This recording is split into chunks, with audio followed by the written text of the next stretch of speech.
আমার মুহাম্মাদের গাল বেবে একটা করে মুক্তার দানা মনে হয় গড়িয়ে গড়িয়ে নিচের দিকে পড়তেছে।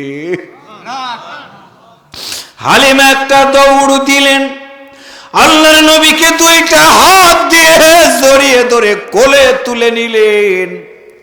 হালিমা বললেন, মুহাম্মদ সাল্লাল্লাহু আলাইহি ওয়াসাল্লাম, শুনে রাখো বেটা, সন্ধ্যা গড়িয়ে রাত হয়ে যাবে, আবার সকাল হয়ে যাবে, আবার সন্ধ্যা গড়িয়ে রাত হয়ে যাবে। আমি হালিমা তোমার জানাই দিলাম, তোমার বাবা যেই জায়গাতে গেছে রে, ওই জায়গাতে কেউ যদি যায় আর কোনোদিন ফেরত আসে না, ফেরত আসে না। মুহাম্মদ তুমি কাঁদবা না, কাঁদবা না, আগামীকাল তোমার মায়ের কাছে আমি তোমারে পৌঁছে দেব, তুমি তার কাছে তোমার সব কথাগুলো খুলে বলবা। আল্লাহর নবী ডাক দিয়ে বলে, মা বলো, সব সন্তানেরা বাবার কোলে যায়, আমি মুহাম্মাদেরও মন চায় বাবার কোলের ভিতরে আমি একটু ডুবো, আমারও মন চায় বাবার মুখের দিকে আমি তাকায় তাকায় থাকবো। মাগো বলো, বাবার কোলে উঠলে কি আনন্দ আমি তোমার সন্তান একটাবার কি অনুভব করতে পারবো না। হালিমার দুইটা চোখ বেয়ে পানিগুলো গড়িয়ে গড়িয়ে পড়ে বলে, আব্বুরে শুনে রেখো, তোমার বাবা কবর নামক জায়গাতে গেছে রে, আর কোনোদিন সেখান থেকে ফিরে আসবে না। আল্লাহর নবী কবরের কথা শোনার পর হালিমাকে জড়িয়ে ধরে বলে, মা বলো তোমার বাবারটা কোথায়, তুমি কি একটু বলবা না? হালিমা বলে, আমার সন্তান শুনে রাখো, তোমার বাবার কবর কোথায় আমি জানি না, তোমার মা আমিনা জানে। হালিমা চিন্তা করে দেখলেন মুহাম্মদ বারবার বাবার কথা বলে রে, সন্তানটাকে আমি আর কাছে রাখবো না। আমিনার কাছে গিয়ে যখনই মুহাম্মদকে দিয়ে তার দেওয়া শুরু করে দিলেন, আমিনা বিশ্ব নবীকে দুই হাত বাড়ায় অপেক্ষা করতেছি। দরদের নবী একটা দৌড় দিয়ে আমিনার এই বুকের সাথে এই কল্লাটা ঠেকায়া ডুকরে ডুকরে কেঁদে কেঁদে বলে, মা তুমি কি বলবা না আমার বাবারটার কবর কোথায়? মা তুমি একটু বলো মা। প্রতিটা সন্তানকে যখন তার বাবারা কোলে নেয় মা, কি আনন্দ সেই সন্তান ছাড়া আর কেউ বোঝে না। মা তুমি বলো আমার বাবার কবর কোথায়? মনটা যেন বলতেছে বাবার কবরটা আমি একটা নজর দেখব। আমার দিনী বের হালিমার চোখ বেজা, আমিনার চোখ বেয়ে পানিগুলো গড়িয়ে গড়িয়ে পড়ে। আব্দুল মুত্তালিবকে যখনই ডেকে বলা হলো, আপনার প্রপুত্র মুহাম্মদ তার বাবার কবরটা দেখতে চায়, আব্দুল মুত্তালিব আমিনার কাছে এসে দাদা করে চোখের পানিগুলো ছেড়ে দিয়ে বলে, আজকে আমার সন্তান আব্দুল্লাহ যদি বেঁচে থাকতো, আমার আব্দুল্লাহ ও তার সন্তান মুহাম্মদকে বুকের সাথে কোলের ভিতরে জড়িয়ে ধরতো। ঠিক আছে, আমার সন্তান আব্দুল্লাহ নাই, দাসী উম্মে আইমান তোমারে জানাই দিয়ে দিলাম, একটা দাসী দিয়ে দিলাম, একটা উট দিয়ে দিলাম, উটের উপরে আরোহণ করে তোমরা আমার মুহাম্মদকে নিয়ে যাও বাবার কবর দেখাইতে। দরদের নবী যায়, মাকে বলে, মা বলো আর কত দূর বাবার কবর? আল্লাহু আকবার। আল্লাহর নবী বলে, মা বলো বাবার কবর আর কত দূর?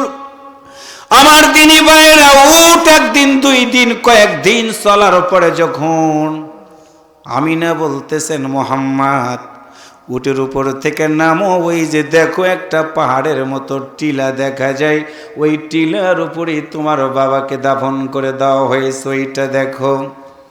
কিতাবের ভিতরে পড়লাম আল্লাহর নবী উট থেকে নেমে একটা দৌড় দিয়ে বাবার কবরের উপরে শুয়ে পড়ে, দুইটা হাত দিয়ে বাবার কবরটা চেপে ধরে ডাক দিয়ে বলেছিল, আব্বা কিতাবের ভিতরে পড়লাম নবী যখন ডাক দিয়েছে আব্বা বলে, কবরের মাটিগুলো মনে হয় থরথর করে কাঁপতেছিল। কবরের ভিতর থেকে মনে হয় জবাব এসে গেল, মোহাম্মদ রে আয় আয়, তুই আমার বুকে আয়। আল্লাহু আকবার। আল্লাহর নবী কবরের উপরে গড়াগড়ি খায়। আমিনা বিশ্ব নবীকে বুকের সাথে জড়িয়ে ধরে বলেন, না না আব্বুরে, এইভাবে কেঁদে কেঁদে তুমি যদি বুকটা ভাসাও, তোমার বাবা আর কোনোদিন কবর থেকে উঠে আসবে না। দরদের নবী বলে, মা মনের ভিতরে বড় আশা, বাবার বুকের উপর আমি একটু উঠবো, উঠতে পারলাম না। মা বলো, বাবার কবরের পাশে কে তুমি একটু থাকার সুযোগ করে দিবা না? আমিনা বলেন, না রে বাবা না, এইটা থাকার জায়গা না, চলো আমাদের বাড়ির দিকে চলো। আমার দিনী ভাইরা, বিশ্ব নবী কত এতিম হয়ে গেলেন কেমনে, খাদিজাকে সাথে নেয় নাই। আমরা একটা কথা বলি, বিবাহ হওয়ার পরে নবীর জীবনে কোনো দুঃখ ছিল না, এটা ভুল কথা। আল্লাহর নবী জন্মগ্রহণ করার পর থেকে জীবন শুরু হয়ে গেছিল তার দুঃখের ভিতর দিয়ে। বাবার কবর দেখতে গেলেন বিশ্ব নবী। বাবার কবর দেখে মায়ের সাথে এক পা দুই পা করে উটের উপরে আরোহণ করে রওনা করলেন। আবুয়া নামক স্থানে আসা মাত্র রাত হয়ে গেল। উটের লাগাম টেনে ধরা হলো, উটকে থামায় দেওয়া হলো। দাসী উম্মে আইমানকে বলা হলো, দাসী রে, এইখানে আমরা বিশ্রাম নিব, আমাদের শরীরটা কেন যেন ক্লান্ত হয়ে গেছে। দাসী উম্মে আইমান বলো তো, আমার শরীরটা কেন যেন একটু গরম হয়ে গেছে, আমার জ্বর জ্বর ভাব। দাসী উম্মে আইমান আমিনার কাছে বসলেন। আল্লাহর নবী বিশ্ব নবী মায়ের পাশে বসা। ছোট্ট 6 বছরের বালক, মায়ের শরীর খারাপ, মাথাটা বড় ঘামতেছে। আল্লাহর নবী মায়ের মাথায় যখনই হাত বুলাইয়া দিয়েছে, আমিনা 2টা হাত দিয়ে আল্লাহর নবীর 2টা হাত মুবারক কপালের উপরে ধরে বলে, আব্বুরে তুমি কি বলবা না, দেখো তোমার মাথাটা কি গরম হয়ে গেছে।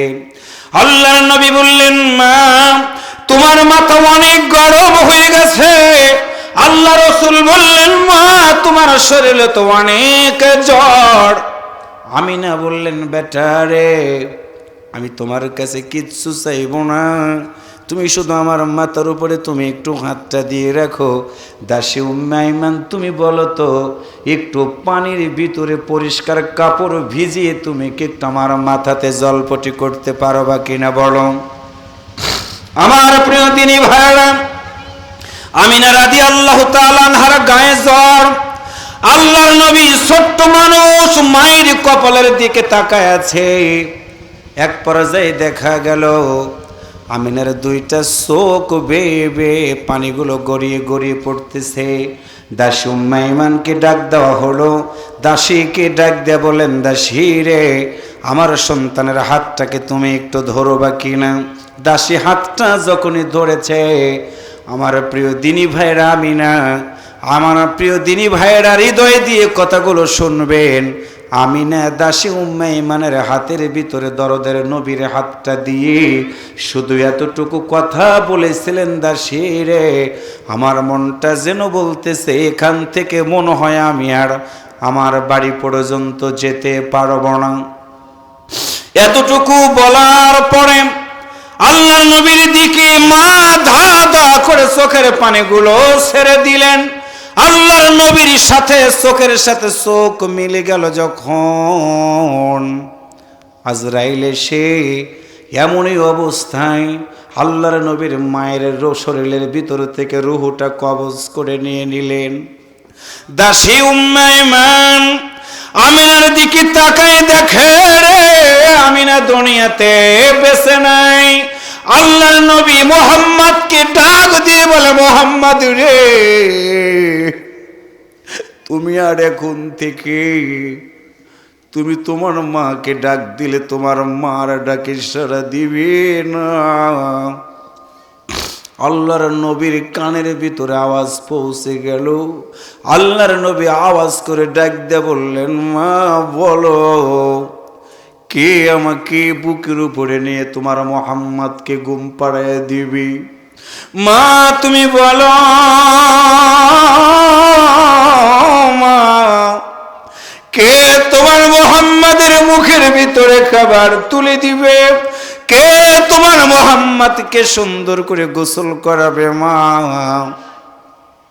আমি কার বুকের উপরে মাথা রেখে ঘুমাবো?